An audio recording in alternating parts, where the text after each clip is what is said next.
Whether you're a most timer or a full timer in your RV, you know that space is at a premium when it comes to the RV refrigerator. You have to do some prep in order to make everything fit. Today, I've got a tip for you on that. Welcome to RV America's 1 Minute Tip. I'm going to show you a tip on how to get the most space when you're storing your meat in the freezer. And this is say thank you to my daughter Amanda, because she's the one that gave me this idea. She actually knew more than I did on this. Now, divide up, this is ground beef. I purchased it at Sam's. Divide it up into sections. All you need is a quart-sized freezer bag. Now, this is right for our family. If your family has more than two, then you may have to do something different. Put the meat in the bag, okay?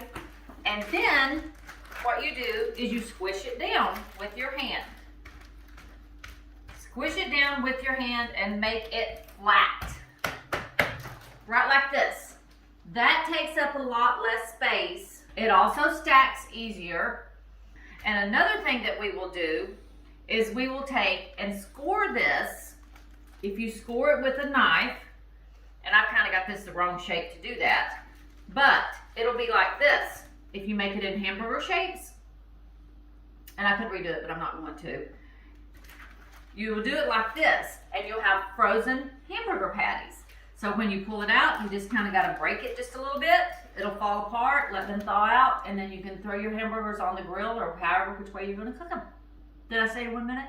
No. No? Oh well. Hope this helps you save space in your fridge and your freezer. Until next time, God bless and many safe travels. And go RV America.